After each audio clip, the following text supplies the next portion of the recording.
اور کما قال رسول اللہ صلی اللہ علیہ وسلم۔ میرے محترم بزرگوں اور عزیز دوستوں اور معزز خواتین، مائیں اور بہنیں،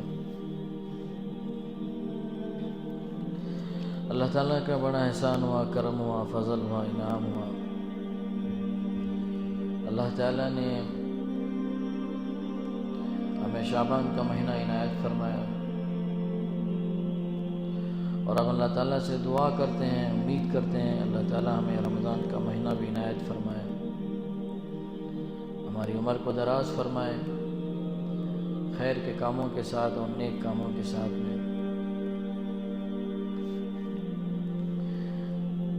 دیکھیے، رمضان اللہ تبارک و تعالیٰ کا مہینہ ہے۔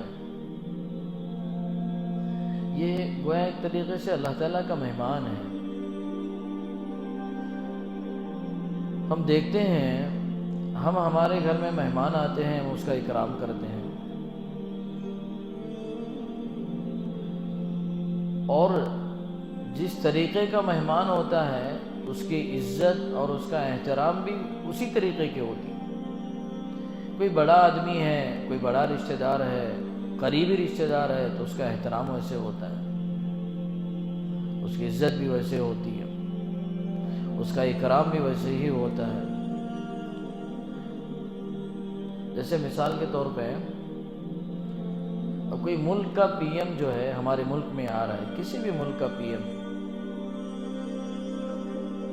تو اکرام جو ہوتا ہے ہمارے ملک کے پی ایم جا کے ہی کرتے ہیں، کیونکہ بڑا آدمی آ رہا ہے تو بڑے آدمی کا اکرام بھی بڑے آدمی کے ذریعے ہی ہوتا ہے۔ آپ نے دیکھا ہوگا کئی جو ہے ممالک کے پی ایم آتے ہیں ہمارے ملک، کیسا ان کا اکرام ہوتا ہے، احترام کیا جاتا ہے۔ خود جو ہے پی ایم جا کے ان کا احترام کرتے ہیں، ان کا استقبال کرتے ہیں۔ ایسے ہی اللہ تعالیٰ رمضان جو ہے یہ اللہ کا مہمان ہے۔ اللہ کے رسول صلی اللہ علیہ وسلم بہت اکرام کرتے تھے، بہت زیادہ رمضان کا اکرام کرتے تھے۔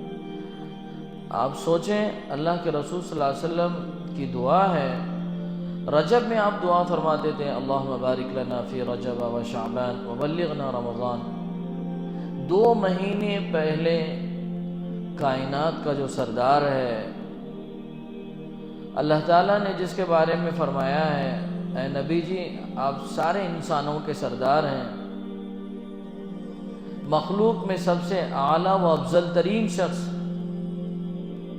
اللہ تعالیٰ کے سامنے یہ دعائیں اور التجا کر رہا ہے، اے اللہ ہمارے رجب اور شعبان میں برکت عطا فرما، اور ہمیں رمضان تک ہماری زندگی کو دراز فرمائی۔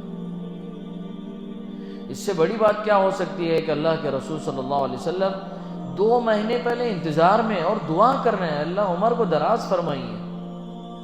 اس سے بڑی اہمیت کیا ہو سکتی ہے؟ اللہ کے رسول صلی اللہ علیہ وسلم نے جس کے بارے میں اتنی اہمیت دلائی ہو 2 مہینے پہلے۔ اور روایتوں میں آتا ہے آپ علیہ السلام شعبان میں کثرت سے روزہ رکھتے ہیں۔ کیوں؟ رمضان کے استقبال میں۔ رمضان اللہ کا مہمان ہے، اکرام سید الانبیاء، کائنات کے سب سے بڑی عظیم ترین شخصیت اس کا اکرام کر کے بتا رہی ہے کہ کتنا عظیم مہینہ ہے اور اس کا اکرام کیسے ہونا چاہیے۔ آپ کثرت سے روزہ رکھتے، خوب روزے رکھتے اللہ کے رسول صلی اللہ علیہ وسلم۔ اور پھر یہاں تک کہ حدیث میں آتا ہے، اللہ کے رسول صلی اللہ علیہ وسلم نے فرمایا، جب شعبان کے آخری تاریخیں آئے تو چاند دیکھنے کا اہتمام کرو، پتہ نہیں رمضان کب آئے گا، 29 کو آئے گا، 30 کو آئے گا، چاند دیکھنے کا اہتمام کرو تاکہ رمضان کی صحیح تاریخ کا علم ہو جائے، اور جیسے اس کا اکرام کرنا ہے ویسے اکرام تم کر پاؤ۔ اس کے لیے اللہ کے رسول صلی اللہ علیہ وسلم نے چاند دیکھنے کا اہتمام جو ہے امت کو کرنے کے لیے فرمایا۔ تیسری بات میری مائیں اور بہنیں، اللہ کے رسول صلی اللہ علیہ وسلم شعبان میں رمضان کے بارے میں خوب سمجھاتے ہیں، خوب تقریریں کرتے ہیں، خوب بیانات کرتے ہیں۔ کسی مہینے میں اللہ کے رسول صلی اللہ علیہ وسلم نے آنے والے مہینے کی فضیلت 1 مہینہ پہلے بیان کسی مہینے کے بارے میں نہیں ملتا حدیث میں، سوائے رمضان کے مہینے کے کہ آپ نے رمضان کی ترغیب اور اس کی فضیلت اور اس کی اہمیت کے بارے میں شعبان سے ہی صحابہ اکرام کو فرماتے. صحابہ اکرام کے بارے میں اس کی اہمیت بتاتے کہ بھئی رمضان کتنا عظیم مہینہ ہے. آپ فرماتے ان اللہ قد اظلکم شہر عظیم، کہ تمہارے سامنے ایک عظیم مہینہ آ رہا ہے، برکتوں والا مہینہ آ رہا ہے، ایک بابرکت والا مہینہ آ رہا ہے.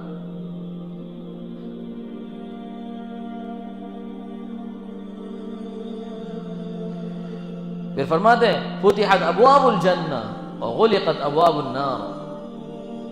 آپ فرماتے ہیں اس مہینے میں اتنا عظیم مہینہ ہے کہ اللہ پاک جنت کے دروازے کھول دیتے ہیں اور جہنم کے دروازے بند کر دیتے ہیں. کیا مطلب جنت کے دروازے کھول دیتے ہیں اور جہنم کے دروازے بند کر دیتے ہیں؟ اس کا مطلب یہ ہے کہ جتنے جنت میں لے جانے والے کام ہیں وہ کام رمضان کے مہینے میں ہر مسلمان مرد عورت آسانی سے کر سکے، وہ راستے آسان کر دیتے ہیں. اور جہنم میں جانے والے راستے ہیں وہ سارے راستے اللہ پاک امت محمدیہ کے لیے بند کر دیتے ہیں. اس لیے کہ شیطان ہے نا انسان کو گمراہ کرنے والا. آگے حدیث میں فرمایا وسلسلۃ الشیاطین، فرمایا شیاطین کو قید کیا جاتا ہے تاکہ جنت میں جانے والے راستوں کے درمیان رکاوٹ پیدا نہ کر سکے، اس کے اندر کمی پیدا نہ کر سکے، جہنم والے راستے کی طرف نہ لے جائے. اس کے لیے اللہ کے رسول صلی اللہ علیہ وسلم اس مہینے کی عظمت کو اور لمبی حدیث عظمت کو بتایا اللہ کے رسول صلی اللہ علیہ وسلم.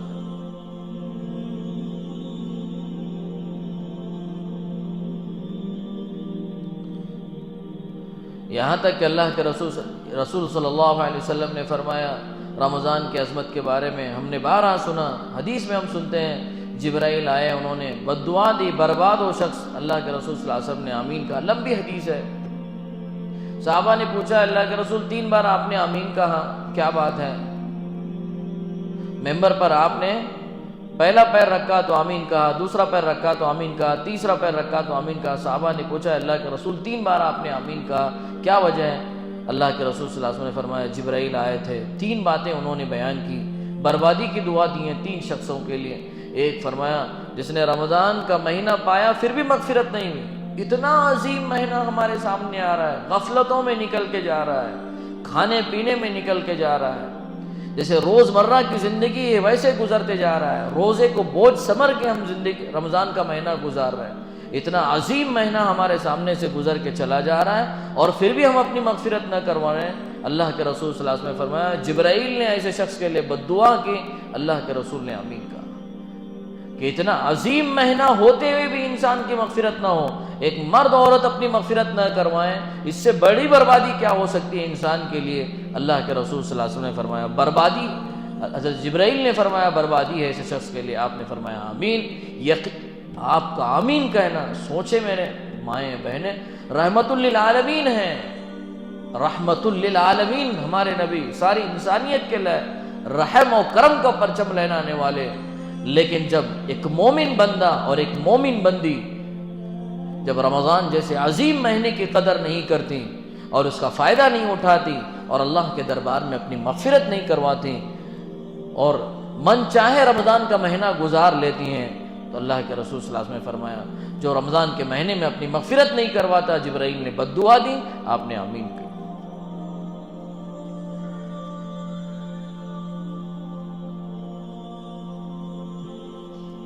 اس کے لیے اصل میں ہوتا کیا ہے، ہم لوگ رمضان کے مہینے میں اس کی عظمتوں کو ہم نے سمجھایا ہی نہیں. روزہ فارمیلٹی کے طور پہ رکھ رہے ہیں، پینلٹی سمجھتے ہیں ہم اللہ کی، یہ پینلٹی ہے جو مانا یار رمضان آ رہا ہے، پھر روزے رکھنے کا، پھر بھوکا رہنے کا، پھر رات میں تراویح پڑھنے کا، 20 رکعت تراویح پڑھنا ہے، کھڑے رہنا ہے، صبح اٹھنا ہے سحری کو. آدمی جو ہے اس کو پینلٹی سمجھتے ہیں بہت سارے لوگ، جس کی وجہ سے رمضان کا مہینہ صحیح معنوں میں انجوائے نہیں کر پاتے جیسے انجوائے کرنا چاہیے، جیسے اس سے نفع اٹھانا چاہیے. اور جس اللہ نے تقوی کی بات کہی ہے کہ رمضان سے روزوں سے تمہارے اندر تقوی پیدا ہوگا، وہ تقوی آدمی کے اندر پیدا نہیں ہوگا. اس لیے کہ بہت سمجھ کے ہم کر رہے ہیں، محبت ہی نہیں ہے اللہ سے، تعلق ہی نہیں ہے اللہ سے. تب صحابہ جو ہیں انجوائے کرتے تھے ہر عمل کو. رمضان آتا تو خوشیاں مناتے تھے, نہیں اللہ سے تعلق جوڑنے کا مہینہ آ گیا ہے. صحابہ انجوائے کرتے تھے, روزوں کے ذریعے انجوائے کرتے تھے, نمازوں کے ذریعے انجوائے کرتے, رات میں کھڑے ہوتے تھے, بے تحاشا کھڑے ہوتے تھے, اللہ کے سامنے گڑ گڑاتے اور خوب معافیاں مانگتے اور روتے اللہ کے سامنے. مزہ آتا.